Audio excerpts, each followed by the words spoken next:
Hello guys, welcome back to our channel Winsworld TV. Ang tinaguriang Cuadro Alas Angas ng Pinas John Riel Casimero, ay isa sa pinakamatunog na pangalan ngayon sa mundo ng boxing, at isa sa naghahari sa bantamweight division.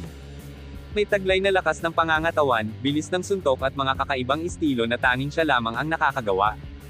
Pero dahil dito ay hindi pa rin niya maiwasan ang pagkakaroon ng mga haters at mga bashers. Ngunit ganun pa man ay hindi pa rin natin may tatago na isa pa rin siya sa pinakamagaling at malakas na Pinoy boxer ngayon.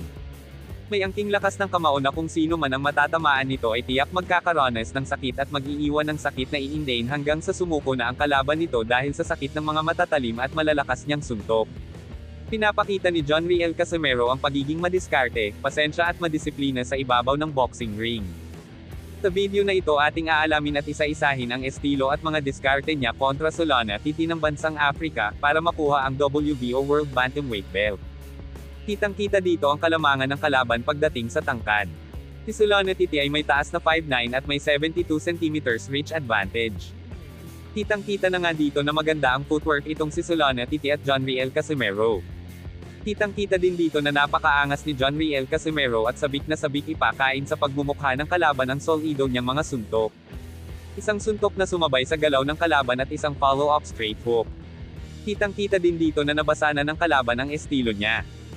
Kaya sa tuwing mag-straight jab si Casimero ay umaatres na itong si Solana Titi para hindi ito matamaan, dahil kapag siya ay napuruhan sa suntok ni John Riel Casimero ay tiyak may kalalagyan.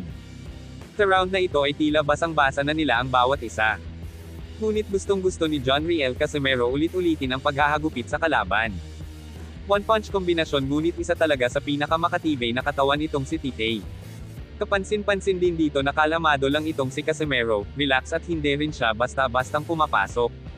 Ganun din naman ang ginagawa ni Solana Titi at halatang may respeto sila sa bawat isa. Sa susunod na rounds ay tila sinaniban na nga dito ng isang pinakamalakas na espiritu itong si Casimero, pinaulanan niya ng mga solidong suntok itong si Solana Titi dahilan ng pagkatumba ng kalaban niya. Dahilan ng pagkapanalo ni John Riel Cuadro Alas Casimero at tanghalin siyang bilang 3 World Division Champion.